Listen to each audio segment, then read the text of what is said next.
57 acres next to the John Day River, next to Service Creek, Oregon. My name's Miles McLaughlin here with Wilco Land. I'm going to walk you through a new property that we have.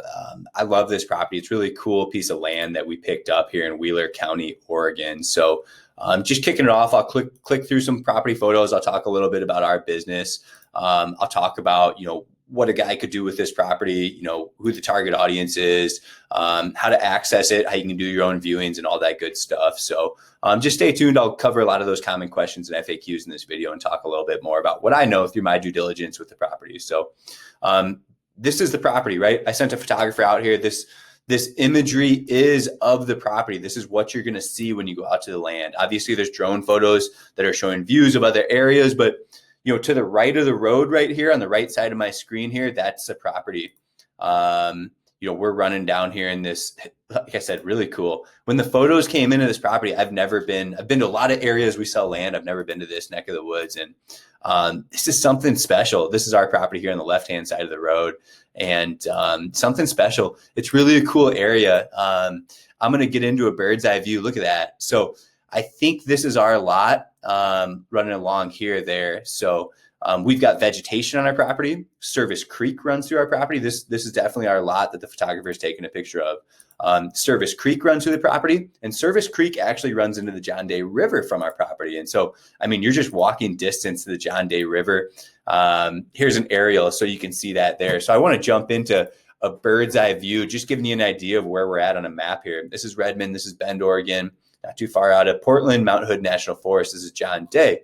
As I zoom in, you can see this is a John Day highway here, kind of a low key. That's cool, isn't it? And this is Service Creek down here, and you have Service Creek Campground and Boat Launch, and this is our property. So you can see Service Creek runs through our property actually, and it goes into floods into the John Day River right here.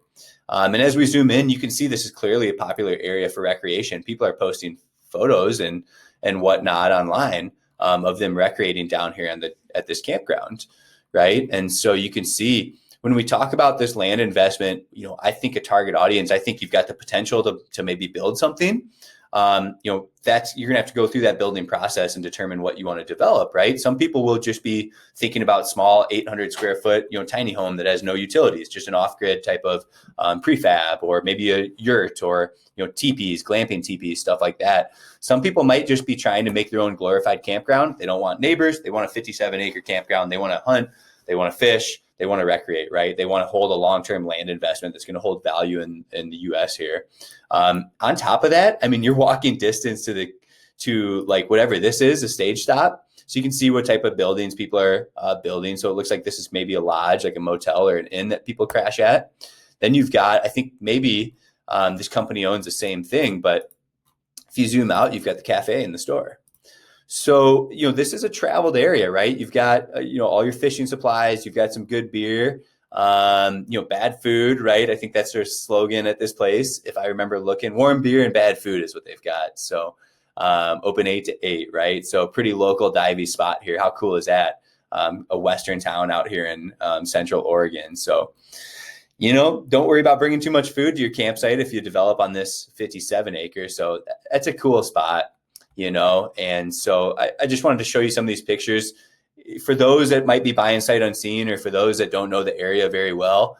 This is kind of the fun part of my job, is I guess looking around at different parts of the country and just seeing these hidden gems across the country you just don't see. And so, like I said, you can even hop down here on street views. So I'll get over here and I'll continue kind of talking about, what do I see? You can see somebody's, got something going on here. And our property, just to give you an idea, is all the way up here. And so, I'll get a lot of questions about, maybe I'll measure this out for you. So the width down here is somewhere around, let's see how many feet, somewhere around 60 feet wide in that section. And it gets wider as we go on here. Looks like somebody's blazing a trail back through here. I don't know if it comes across the road here, but that is on the adjacent property, that sort of trail. You've got this rock formation on the other side of your land. Then you've got this person that's developed on this side here. And we can get down here and look at what's called Google Street Views and kind of just take a peek at what we're looking at here. So you can see our property over here to the left. You can see somebody's developed on the similar type of topography and terrain. It looks like maybe they just have a camper down here. So they're just hanging out. They just put a driveway in and a camper. Like I said, there's not going to be a lot of restrictions out here to what you can do with your land. You've got the guardrail coming along here. So it looks like it comes down here. That's Service Creek. Then you can look up at the property. So Google Street Views is actually really helpful. And I'll exit here because our property just goes so far, right? So there's somebody that's got a cool setup, maybe like a shed and a camper down there. And then you've got, let me get reorientated here. And again, a lot of unique topography on our property. This is a really, really cool lookout point. I got to imagine that's a really cool section. Think gazebo, think maybe kind of a recreational area to hang out, have a glass of wine, have a beer at the end of the day, right? This is an awesome area to use for camping or maybe some sort of structure. Maybe it's a pole barn, whatever you're thinking. A lot of our customers are getting super creative, and there's a lot of technology and things you can do with these properties these days without even needing septic systems or wells, right? People haul in water and stuff like that. So we're seeing a lot more of that in this day and age. So just dropping down here, you can see if I go forward a little bit, I wanted to point this out.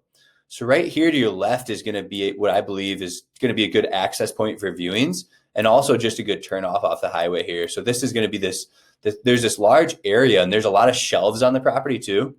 So let me get back and reorientated here and show you something quick. I want to measure out, I want to draw this out. And the reason I want to do this, I want to show you there's a lot of area down here that's basically flat off the road here. And we can look at these measurements. It's just a rough measurement, but almost 3 acres in this section. That's you can see like this is all mostly flat down here. And so you've got a lot of usable acreage down here. You've got a lot of usable acreage down here too. Like if I were to measure this out as well. And of course, Service Creek is running through it. So when we talk about traditional development, a lot of that might require, traditional, right? Septic systems. And you may have trouble. Here's another 1.75 acres, right? That's basically flat down there. You might have trouble getting a septic system in or getting approval for a traditional septic system with Service Creek running through there. But, I haven't gone through that process. I focus on raw land investments and raw land deals. There's going to be a lot of people who are interested in buying this that don't care about that simply want off-grid structures, that have, know how to use above ground systems or alternative systems, or believe the technology is coming or is out there already to make it work, to fit those setbacks away from it. To me, the target audience isn't looking for a traditional build site. You're not looking for $1 million home right here. You love the outdoors. You love this area. You want something to bring your camper to. You want something to build some sort of structure that doesn't require a permit.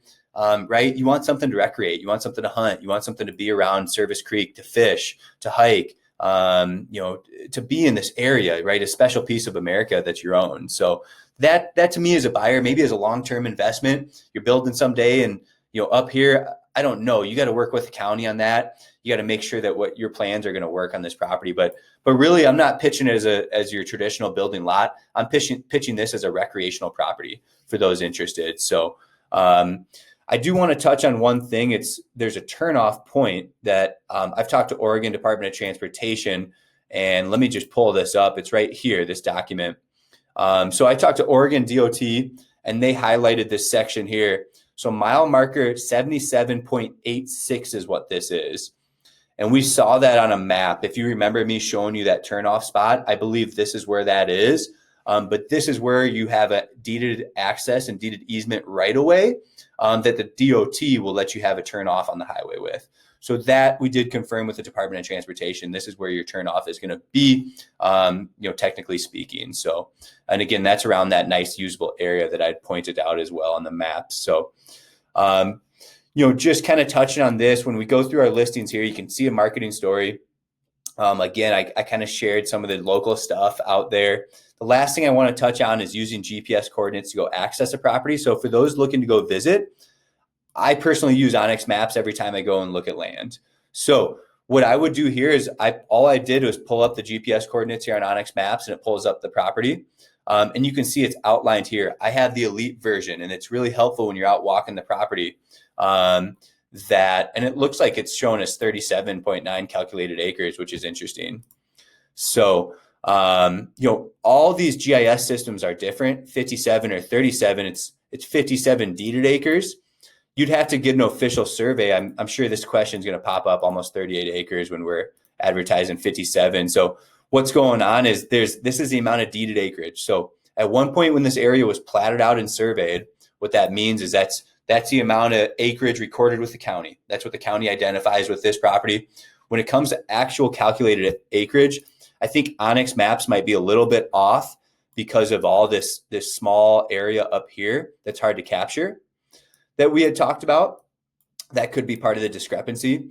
But again, whether it's 40 acres or 57 acres, I mean, we know what we're buying. We're buying a really cool recreational property out here in the John Day Highway. And so I use Onyx Maps for my viewings because you can walk the property and see the property lines like that. Again, they're approximate property lines, but they're pretty darn good. So for those of you looking to view, that's what you're looking at there. Parcel ID, county, state, all that good stuff here. I've talked about access. RVs and camping are allowed. Power lines are going to be right out there. Again, we do offer seller financing for all of our properties. And, if you're a cash buyer, get with me. We do offer cash discounts for cash buyers. So just kind of on the tail end of this video, I just want to let everybody know, I share this in all my videos. This is a disclaimer. This isn't real estate advice. This isn't legal advice. Me as one of the property owners here, one of the owners of Wilco Land, I'm sharing what I know through my due diligence, through my experience in the industry, and through what I've done with this property and what I know about it. So hopefully you found this video helpful. If you're interested in other land investments, I just pulled up our home screen. Get with me. If you want to have a deep dive conversation on this property, give me a call here at 605-299-5553. Thanks for tuning in.